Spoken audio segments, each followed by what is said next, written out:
হাজার হাজার কোটি টাকার ট্রানজ্যাকশন বাংলাদেশের জুয়ার মধ্যে হচ্ছে এবং শতাধিক অ্যাপস এগুলো খুব সক্রিয়ভাবে এই বিষয়গুলো পালন করতেছে। মিরপুরের জামিল হোসেন নামক একজন 1 থেকে 1.5 লাখ টাকা তার স্যালারি ছিল, তার ব্যাংক ডিপোজিট ছিল 17 লাখ টাকা। এই জুয়া খেলতে খেলতে তার সর্বশেষ যে পরিণতিটা সেটা হচ্ছে যে তার 17 লক্ষ টাকা যে ডিপোজিট জমানো ছিল সেটা শেষ হয়েছে। তার ওয়াইফের 52 লক্ষ টাকার গয়নাগাটি সে বিক্রি করে দিয়েছে, সেটা শেষ হয়েছে। 80 লক্ষ টাকা সে ব্যাংক থেকে ঋণ করেছে, সেই টাকা শেষ হয়েছে। পরবর্তীতে তার ওয়াইফ তাকে ছেড়ে চলে যায়, সে মাদকাসক্ত হয়, লাস্টে সে মেন্টালি ডিসঅর্ডার হয়ে পরবর্তীতে তাকে রিহ্যাবে রাখা হয়েছে। আকরাম নামক একজন কৃষক ছিল, তার গোলা ভরা ধান ছিল, পুকুর ভরা মাছ ছিল, কিন্তু সে যখন এই জুয়ায় এডিক্টেড হলো সে সকল কিছু বিক্রি করে দিয়ে নিঃস্ব অসহায় অবস্থায় এখন সে ভ্যান চালক হিসেবে তার জীবনযাপন করতেছে এবং 2বার সে হার্ট অ্যাটাক করছে। বাড্ডায় আপনার একজন ড্রাইভার তার ম্যাডামকে হত্যা করেছিল। যেদিন তার ম্যাডাম বেতন পেয়েছিল ঠিক সেদিনই মনে করেছিল যে ম্যাডামের কাছে বেতনের নগদ টাকা আসছে, সে হত্যা করার পর বাড্ডাতে সে পরবর্তীতে ধরা পড়ে।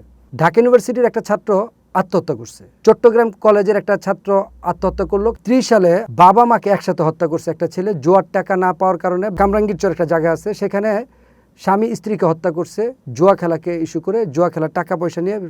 বর্তমানে যুব সমাজের মধ্যে অনলাইনে যে অনলাইন গেম সেটা তো ব্যাপকভাবে ছড়িয়ে গেছে, এর প্রভাব আপনি কি কতটুকু লক্ষ্য করছেন যুব সমাজের মধ্যে?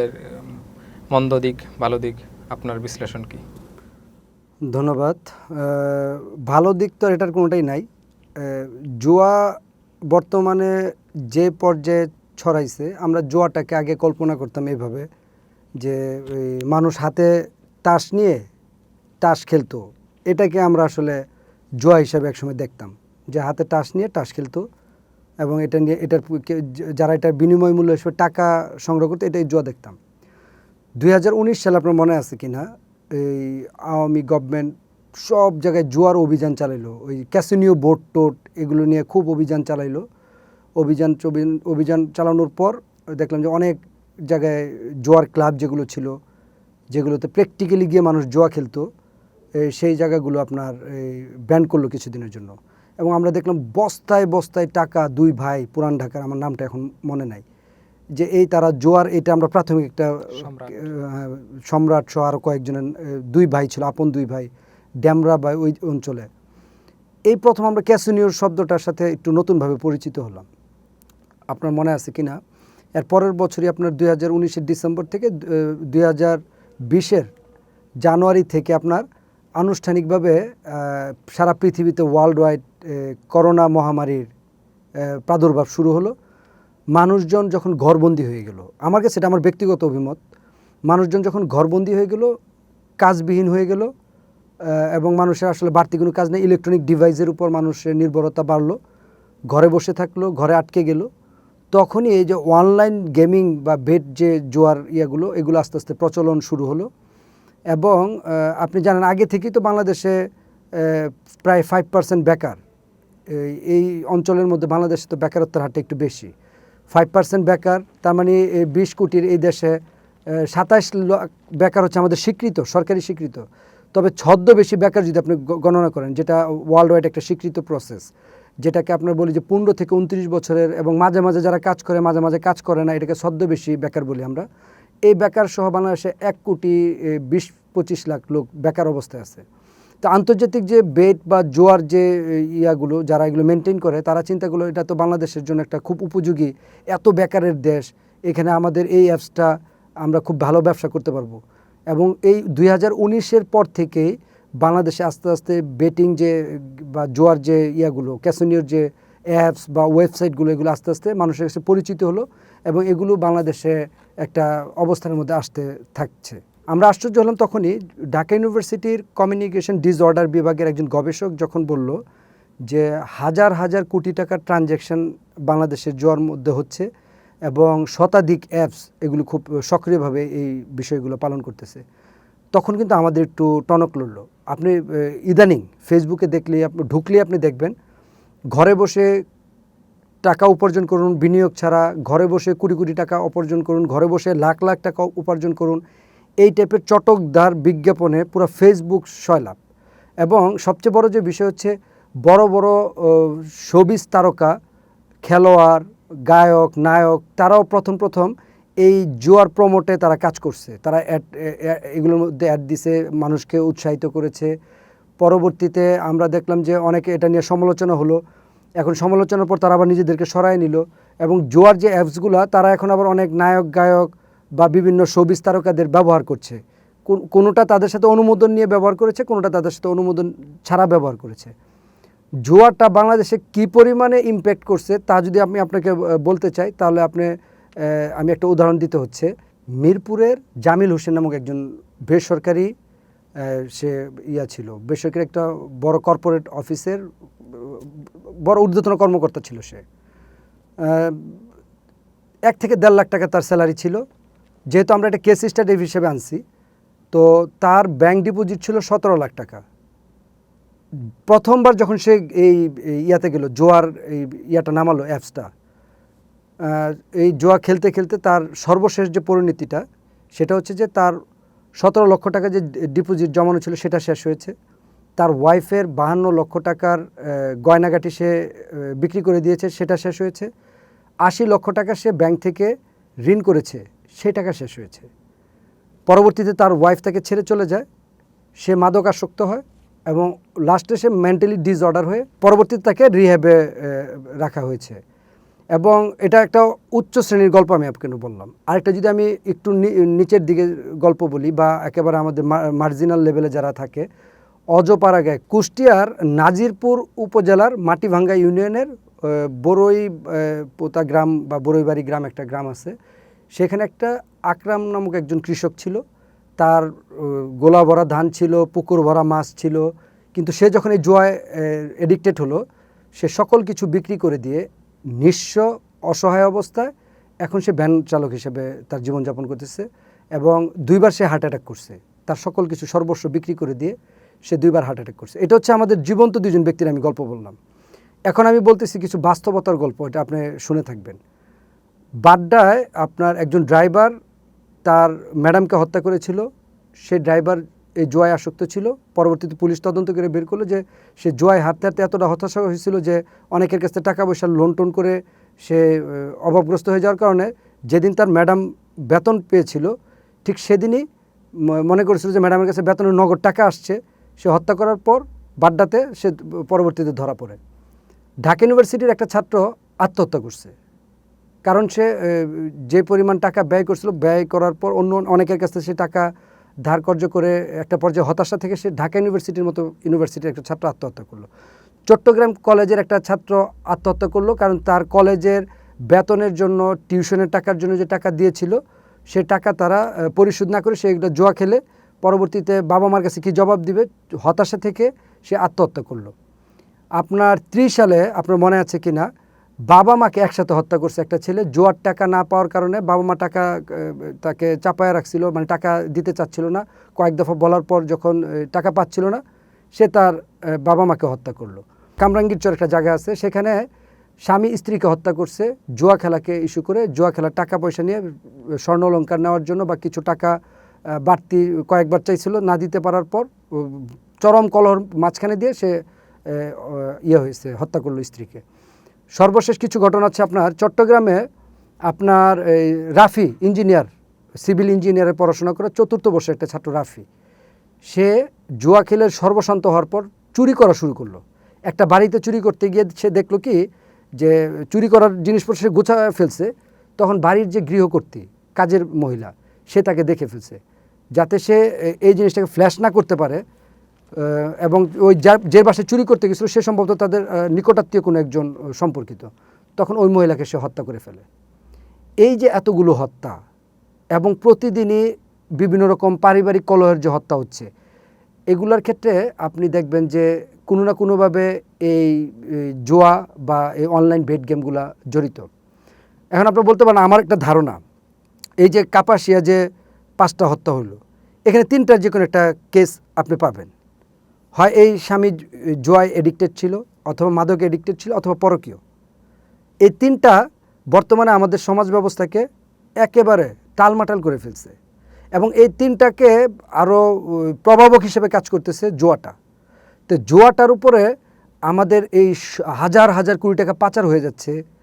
বড় বড় শোবিজ তারকারা এটার মধ্যে আপনার নিজেদেরকে করতেছে, এই জুয়ার বিজ্ঞাপনে ব্যবহার করতেছে। আপনি জানেন যেহেতু আমাদের অনলাইন পোর্টাল বা এখানে অনলাইন পোর্টালে এখন জুয়ার অ্যাড দিলে সেটা 8-10 গুণ বেশি ইনকাম। ধরেন একটা পত্রিকায় নর্মাল অ্যাড স্কয়ার বা প্রাণ আরএফএল একটা অ্যাড দিল, এটা যদি হয় 1 লাখ টাকা, একটা বেট কোম্পানি বা জুয়া যদি এটাকে অ্যাড চালানোর সুযোগ দেয়, তারা দেয় এখান থেকে 12 থেকে 13 গুণ, অর্থাৎ 1 লাখ টাকার অ্যাডটা তারা দিচ্ছে 13 লাখ টাকা। মানে এটা আমি একটা উদাহরণ দিয়ে বুঝালাম। তার মানে জুয়াটা ব্যাপকভাবে সমাজে বিশৃঙ্খলতা তৈরি করছে, ব্যাপকভাবে ছড়ায় যাচ্ছে। এই জুয়াটায় মানুষ এই অ্যাট্রাকশনটা বাড়ে হচ্ছে 3টা ধাপে। আমি যেহেতু আমার অনেক ছাত্রের সাথে আমি পর্যালোচনা করার সুযোগ পেয়েছি, অনেক শ্রেণী পেশার মানুষের সাথে আমি কথা বলেছি জুয়ার বিষয়টা নিয়ে। 3টা ধাপে জুয়াটা আপনার এই সমাজে রন্ধ্রে ঢুকে যাচ্ছে। প্রথম হচ্ছে ফেসবুক বা সোশ্যাল মিডিয়ায় এটার এতটা পজিটিভ প্রচারণা তারা করে যে এই অ্যাপসটা ডাউনলোড করলে, এই অ্যাপসে বা এই জুয়ার অ্যাপসে ঢুকলে আমরা হাজার হাজার টাকা কামাইতে পারবো, লাখ লাখ টাকা কামাইতে পারবো, আমরা অনেক কিছু তৈরি করতে পারবো।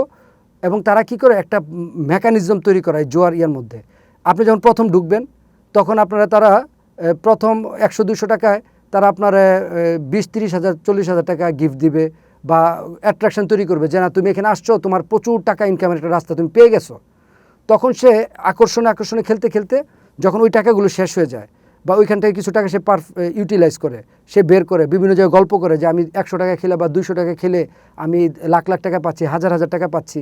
তখন তার এই গল্পের আকর্ষণে আশেপাশে যারা তারাও কিন্তু এখানে হয়, এটার সাথে কি বলে এটাকে ইনভলভ হয়ে যাচ্ছে এবং তারা এটার মধ্যে খেলতেছে। তারা খেলার পর নতুন নতুন এটার সিস্টেমটা এইভাবে ডেভেলপ করে এই সফটওয়্যারটা, যে প্রথম আপনার 7-8 দিন 10 দিন আপনাকে কিছু দিবে, 200 টাকা খরচ করে বা 500 টাকা খরচ করে আপনি 2-4-5 হাজার টাকা পেয়ে যাচ্ছেন।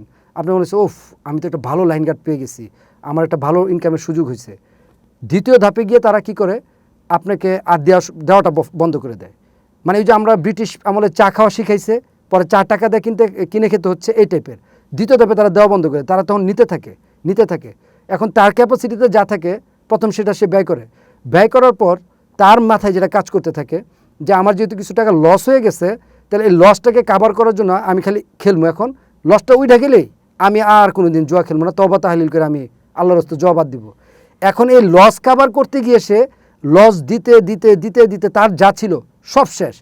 তারপর সে তৃতীয় ধাপে যায়। তৃতীয় ধাপে সে ধারকর্য করে, যারা একটু প্রভাবশালী তারা একজনের কাছে ধারকর্য করে, 2জনের কাছে ধারকর্য করে। বিকাশে টাকা দিত বন্ধু, রাত্রেবেলা ফোন দিয়ে হঠাৎ করে মেসেজ দেয়, বন্ধু খুব বিপদে আছি, 5,000 টাকা দিয়ে বিকাশে, বন্ধু এই জায়গায় বিপদে পড়ছি, 3,000 টাকা দিয়ে বিকাশে, অমুকরে ফোন দিয়ে বিকাশে টাকা দাও, তমুকরে ফোন দিয়ে বিকাশে টাকা দাও। সারা রাত্র তাদের কোনো ঘুম নাই। যারা এই পেশার সাথে ইনভলভ বা এই জুয়াগুলো অনলাইন জুয়ার সাথে ইনভলভ, তাদের সারা রাত্র কোনো ঘুম নাই। 2:30, 3টা, 4টা পর্যন্ত টাকা শেষ হলে অমুকরে ফোন দিতেছে রাত্রে যে একটু টাকা পাঠাও, তাকে টাকা পাঠাও, ওকে টাকা পাঠাও। এভাবে করতে করতে সে পরিচিত মহল যেটা, এটা সে শেষ করে দেয়। অর্থাৎ তার পরিচিত মহলে সবাই বুঝে ফেলে যে সে কোনো বাজে নেশায় জড়ায় গেছে, জুয়াতে জড়ায় গেছে, তখন আর তাকে তারা টাকা দেওয়াটা বন্ধ করে দেয়। এই যখন পরিচিত সার্কেল বা নিজস্ব লোকজন যখন তাকে টাকা দেওয়াটা বন্ধ করে দেয়, তখন সে চলে যায় ক্রাইমের দিকে। চুরি করতেছে, ছিনতাই করতেছে, মাদক বিক্রি করতেছে, মাদক পাচার করতেছে। ধরেন একটা ফ্যান্সি ডিল বা ইয়াবা বলতেছে এখান থেকে ওখানে নিয়ে যাও, এনো তোমার 2,000 টাকা দেবো। তখন সে এই ঝুঁকি নিতে ভয় পাচ্ছে না। মাদকের বিস্তার হচ্ছে, চুরির বিস্তার হচ্ছে, ছিনতাইয়ের বিস্তার হচ্ছে। আমি আমার যারা সংশ্লিষ্ট ছাত্র অনেকের সাথে আমি কথা বলছি, তাদের অনেকের বন্ধুবান্ধবের এরকম রেকর্ড আছে যে এই জুয়ার টাকা জোগাইতে গিয়ে যখন তারা টাকা পাচ্ছে না, তখন তারা সরাসরি চুরি এবং ছিনতাইয়ের সাথে জড়ায় গেছে। তাদের মধ্যে কেউ জেলখানায় আছে, তাদের পরিবার থেকে বিচ্ছিন্ন হয়ে যাচ্ছে। তার মানে আলটিমেটলি এটা কিন্তু পুরো সমাজের যে একটা নর্মাল কাঠামো ছিল, এটাকে কিন্তু ধ্বংস করে দিচ্ছে। এখন এটার ব্যাপারে আমরা কতটা অবহেলা, জুয়াটার ব্যাপারে আমরা কতটা অবহেলা, আপনি একটা উদাহরণ ধরে বুঝবেন। বাংলাদেশে জুয়া বিরোধী একটা আইন ব্রিটিশ পিরিয়ডে 1867 বা 1865 সালে একটা আইন করা ছিল। এখন প্রায় 160 বছর পরে এই আইনটা চেঞ্জ হয়েছে। গত বছর, 1 বছর হয় না এই আইনটা চেঞ্জ হওয়ার, কারণ এত ডিসঅর্ডার দেখা হাইকোর্ট একটা 90 দিনের জারি করছিল যে আপনারা দ্রুত একটা প্রতিবেদন দাখিল করেন, এটার অবস্থা খুবই খারাপ। হাইকোর্টে বিভিন্ন কেস যাচ্ছে, বিভিন্ন কিছু তারা কেস স্টাডি করতেছে। যখন হাইকোর্ট বুঝলো যে আসলে তো অবস্থা খুব ভয়ঙ্কর অবস্থা ধারণ করছে, তখন বলছে 90 দিনের মধ্যে একটা প্রতিবেদন দাখিল করার জন্য। এর কিছুদিন পর গত বছর এপ্রিলে এটা হাইকোর্ট যখন করলো, মে মাসে গিয়ে এটা আপনার আইন হইলো যে আগে যেটা 1867 সালে জুয়া খেলার অবস্থায় ধরা পড়লে আপনার এই 200 টাকা জরিমানা ছিল, এটা এখন হয়ে গেছে 1 কোটি টাকা। আর 2 মাসের জেল ছিল, এটা এখন হয়েছে 3 বছরের জেল। ঠিক আছে, তার মানে আপনার এই যে 2 মাসের জেল ছিল আর এটা এখন 2 বছরের জেল হয়েছে। তার মানে জুয়ার জন্য খুব অনেক পরে হইলো একটা উদ্যোগ যে সরকার গ্রহণ করেছে, এটা আমরা সরকারকে সাধুবাদ জানাই। তবে এই জুয়াটা এত অলিতে গলিতে ছড়িয়ে পড়েছে, আপনার মসজিদে বসে জুয়া খেলার আমি দেখছি অনেককে, যে নামাজ সালামটা ফিরে সাথে সাথে মোবাইল বের করে দেখলো যে কী অবস্থা। অলিতে গলিতে তারা চায়ের দোকানে, গলির মাথায়, গ্রামে গঞ্জে, মার্কেটে, বিল্ডিংয়ের কোনায়, অর্থাৎ 24 ঘন্টায় দেখি যে ইয়ং এজের পোলাপানগুলো এইভাবে মাথা নোয়া রাখতেছে, অর্থাৎ তারা জুয়া খেলতেছে। এবং বাংলাদেশের সবচেয়ে বড় সমস্যা, উচ্চশিক্ষিত বেকার বেশি। আপনি জানেন যে বাংলাদেশে 100 জনে 28 জন হচ্ছে বেকার উচ্চশিক্ষিত। তারা এখন কোনো উপায় না পেয়ে যে চিন্তা করলো যে জুয়া খেলেও যদি কিছু কামাই রোজগার করে বাবা মার হাতে দিতে পারি, এটাও তো অনেক কিছু। এই যে একটা টেন্ডেন্সি থেকে তারা কিন্তু শেষ হয়ে যাচ্ছে। সাইবার ট্রাইব্যুনালের যে পিপি নজরুল ইসলাম, তার নিয়ন্ত্রণাধীন প্রায় 60টি মামলা ছিল জুয়া রিলেটেড। এই 60টা মামলার কোনোটাকেই তারা সাজার আওতায় আনতে পারে নাই, কারণ এটা খুব ক্রিটিক্যাল একটা প্রসেস। তবে সবচেয়ে বড় যে বিষয়, টিআইবি, ট্রান্সপারেন্সি ইন্টারন্যাশনাল বাংলাদেশ, তারা কিন্তু একটা উদ্বেগ জানাইছে এই জুয়ার বিষয়গুলো, এগুলো ছড়ানোর বিষয়গুলো। অনলাইনে যে বিভিন্ন পত্র পত্রিকা বা বিভিন্ন চ্যানেল যে এই জুয়ার অ্যাড দিয়ে টাকা কামাচ্ছে, এটা যে পুরো রাষ্ট্র ব্যবস্থা, সমাজ ব্যবস্থাকে ভঙ্গুর অবস্থায় করে ফেলছে, এটা নিয়ে তারা একটা উদ্বেগ জানিয়েছে। সর্বোপরি আমি যেটা বলবো, শুধু আইনের প্রয়োগ দিয়ে আপনি এই সমাজ থেকে জুয়ার যে প্রবণতা তৈরি হয়েছে, আপনি এখন জানেন মনে হয়, সর্বশেষ আমাদের কাছে যে তথ্য, তাতে 1.25 কোটি লোক এখন জুয়া খেলায় এঙ্গেজ হয়ে গেছে, যেটা অ্যালার্মিং একটা দেশের জন্য। যে 1.25 কোটি লোক এখন সরাসরি অনলাইন বেট গেম বা জুয়ার মধ্যে তারা ইনভলভ, যেটা আমাদেরকে আসলে একটা পর্যায়ে এরকম হয়ে যেতে পারে যে পুরার একটা আমাদের মানে পুরো রাষ্ট্র ব্যবস্থার জন্য একটা হুমকি এটা হয়ে যাচ্ছে। আমি আপনার আগেও বললাম যে এই সমাজে এখন খুনাখুনি, মাদক, ছিনতাই সকল কিছুই বাড়তেছে এই জুয়াকে, অনলাইন জুয়াকে কেন্দ্র করে। তো আমাদের এখন এই মুহূর্তে উচিত, মসজিদের যারা বা হিন্দুদের মন্দিরে বা ধর্মীয় নেতৃবৃন্দ যারা, এবং স্কুল কলেজ এবং ইউনিভার্সিটির শিক্ষকরা তাদের ছাত্রদের, এবং মসজিদের খতিব বা মন্দিরের পণ্ডিতরা তাদের ধর্মীয় উপাসনালয়ে প্রতিদিন অবশ্যই জুয়ার যে অপকারিতা, সামাজিকভাবে যে সমাজ ব্যবস্থা যে ভেঙে যাচ্ছে, এই বিষয়গুলো বারবার স্মরণ করানো। শিক্ষকদের উচিত তার ছাত্রদেরকে বারবার জুয়ার যে ভয়ঙ্কর ইফেক্ট, এই যে কত মানুষ হত্যা হচ্ছে, কত মানুষ আত্মহত্যা করতেছে, কত মানুষ শেষ হয়ে যাচ্ছে, এই বিষয়গুলো তুলে ধরলে আমরা মনে করি এটা এই সমাজ থেকে অনেকাংশে কমে যাবে। একটা উদাহরণ দিয়ে আমি শেষ করতে চাচ্ছি, যে মিরপুরের যে ব্যক্তির উদাহরণ আমরা দিয়েছিলাম, যে বেসরকারি একটা চাকরি করত, তার 1 থেকে 1.5 লাখ টাকা স্যালারি ছিল, সে উচ্চবিত্ত তার জীবনযাপন ছিল।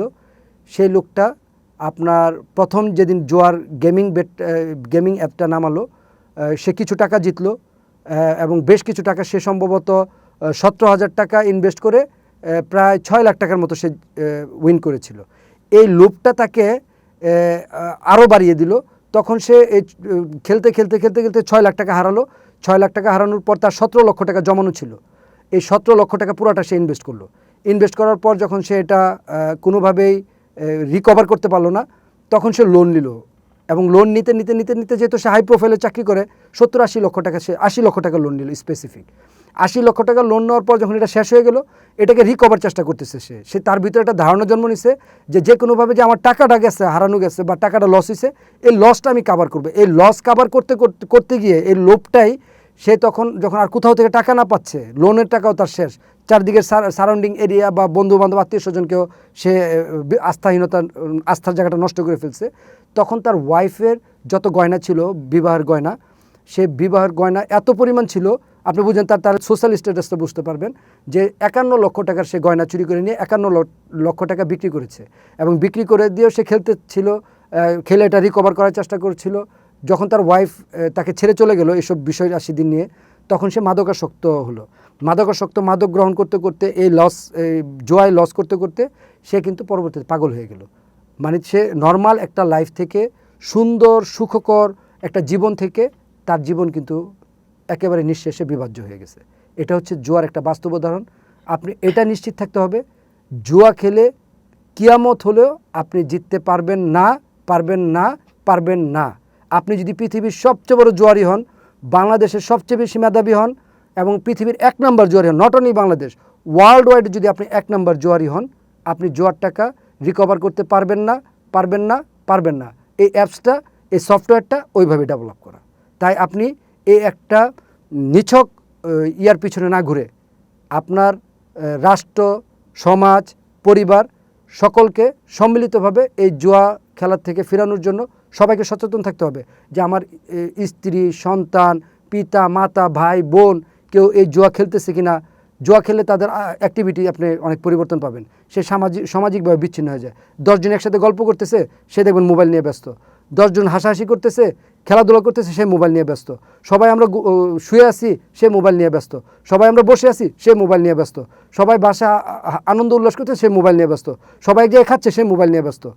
এই জুয়ারি থেকে পরিবার, সমাজ, রাষ্ট্র সবাই সচেতন থাকতে হবে এবং সচেতনতার সাথে যে অকারেন্সগুলো বাংলাদেশে হয়ে গেছে এগুলি যদি তাকে বোঝানো যায় যে এই জুয়ার জন্য খুন হয়েছে, সংসার বিচ্ছেদ হয়েছে, মানুষ মারা যাচ্ছে, রাষ্ট্র ব্যবস্থা চ্যালেঞ্জে পড়ে যাচ্ছে, সমাজ ব্যবস্থা চ্যালেঞ্জে পড়ে যাচ্ছে, তাহলে আপনি এটাকে দ্রুত সময় রিকভার করতে পারবেন বলে আমি আশা করি। আপনি জানেন যে জুয়ার অ্যাপসগুলো সবচেয়ে বেশি রাশিয়া, ভারত, ইন্দোনেশিয়া এই দেশগুলো বেশি মেনটেন করে। ভারতই প্রায় $100 বিলিয়ন একটা বাজার। বাংলাদেশে সম্ভবত এখন 5,000 থেকে 6,000 কোটি টাকার একটা বাজার জুয়ার। এখন এই জুয়ার সফটওয়্যারগুলো এইভাবেই সেট আপ করা যে এটা আপনাকে মেন্টালি একটা মেন্টাল গেমে নিয়ে যাবে। প্রথম আপনাকে ইনভেস্ট করবে অল্প অল্প, 2 টাকা, 4 টাকা, 5 টাকা, 10 টাকা, 500 টাকা, 200 টাকা, 100 টাকা। এটাকে আপনাকে জিতাবে 5,000, 10,000, 20,000 টাকা। আপনার মাথায় সেট হয়ে গেছে যে বাইরে ভাই 500, 1,000 টাকা দিয়ে 20,000 টাকা পেয়ে গেছি।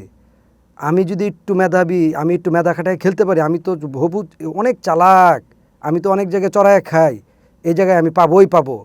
এই মেন্টালিটিটা যখন আপনার ভিতরে ঢুকে যায় তখন সে আরও খেলতে চায়, আরও পাইতে চায়, আরও কিছু টাকা রিকভার করতে চায়। যখন এগুলো শেষ হয়ে যায়, নিজের পকেট থেকে যখন 100, 200, 500 টাকা, 1,000 টাকা, 2,000 টাকা লস হয়ে যায়, তখন কিন্তু তার মাথায় থাকে যে আমার ওই যে 2,000 টাকা লস হয়েছে, এটা খালি কোনো রকম কাভার করি, কোনো রকম কাভার করে আমি আর এই জুয়া খেলবো না। এই কাভার করতে করতে করতে এই 1-2 হাজার টাকা থেকে আবার মাঝে মাঝে ওই যখন আবার কাভারে যান না, তখন মাঝে মাঝে তারা সফটওয়্যারটা এইভাবে সিস্টেম করা একসাথে 40,000, 50,000 টাকা দিয়ে দেয়। তখন আবার সে চিন্তা করে যে আমি কাভার করতে করতে গিয়ে তো 40-50 টাকা লস হয়েছে, এখন তো 2,000 টাকা লস আছে, এই আর একটু খেলি। এই খেলতে গিয়ে আবার ওই যে 50,000 কামাইছে না, এগুলো আবার ধানাম করে চলে যায়। এই যাইতে থেকে আসতে। বাট ওই সফটওয়্যার একটা জিনিস সেট করা আছে, তুমি যা ব্যয় করছো তার চেয়ে বেশি আয় তোমার কাছে আসবে না। তুমি যদি 100 টাকা ব্যয় করে থাকো, তাহলে তোমার কাছে সর্বোচ্চ আসবে 99 টাকা, 100 টাকা কিন্তু আসবে না। তোমার টাকা সে নিবেই। এই সফটওয়্যার এভাবে সেট করা। সো এখানে পৃথিবীর কোনো মানুষের মেধা এখানে কাজ করবে না, এখানে কোনো মেধার কাজ নাই। এটা শুধু ওরা মেন্টাল গেম খেলে। কিছু সময় আপনাকে দেয়, কিছু সময় তারা নেয়, এর মধ্যে আপনাকে সর্বশেষ করে মাটির সাথে মিশিয়ে দেয়। আপনার যা থাকে, যা পুঁজি থাকে, মানুষের কাছে ধার দেনা থাকে, পরবর্তীতে না পেলে চুরি চামারি করে হলো আপনি এটা মূলত অ্যাপসটা হচ্ছে কৌশলে জনগণের কাছ থেকে টাকা নেওয়া। এটা শুধু নেওয়ার অ্যাপস। এটার নাম যদি আমি বলি তাহলে আনোয়ার অ্যাপস, খালি আনো। এটা দানোয়ার না, মানে দেওয়ার মতো কোনো অ্যাপস না। মেধা খাটিয়েও লাভ নাই। ওই যে আপনি মেধা খাটিয়ে বললাম তো কোনো লাভ নাই। তো এটা সফটওয়্যার ওইভাবে সেট করা। ভাই পৃথিবীর কি কোনো ব্যক্তি আছে যে আমি একটা সফটওয়্যার তৈরি করবো লস করার জন্য? এটা নর্মাল কমন সেন্স। সো এই জুয়া আপনাকে লাভবান করবে না, এটা কিয়ামত গ্যারান্টি দিয়ে দিলাম। এটা 100-তে 100, এটা 100-তে 99 না, 100% গ্যারান্টি। এর মেধার কোনো মূল্য নাই। এটা টোটালি একটা মেন্টাল গেম। ক্ষতি কতটুকু, লাভ কতটুকু হচ্ছে এই অ্যান্ড্রয়েড ফোন বাচ্চাদের হাতে দিয়ে? আর আসলে কতটুকু বয়সে ফোনটা নেওয়া উচিত? খুবই জরুরি একটা কথা যে আমাদের এই জুয়ার যে ইয়াটা হচ্ছে, এটা তো মূলত অ্যান্ড্রয়েড ফোনের মাধ্যমে হচ্ছে। এবং বাবা মার অবশ্যই একটা নির্দিষ্ট বয়সের আগে তাদেরকে অ্যান্ড্রয়েড ফোন দেওয়া উচিত না। এবং আপনি জানেন অ্যান্ড্রয়েড ফোনের কিছু অপশন আছে যা চাইলে বাবা মা এগুলো কন্ট্রোল করতে পারে। ইন্টারনেটের কী অ্যাপস সে ব্যবহার করতে পারবে, কী ব্যবহার করতে পারবে না, কোনগুলো ব্লকেট করে দিতে পারবে। এই বিষয়গুলি যদি সচেতন বাবা মা খেয়াল করতো, লক্ষ্য করতো, তাহলে জুয়ার যে এখন স্প্রেডটা হচ্ছে গণহারে, এটা অবশ্যই হতো না।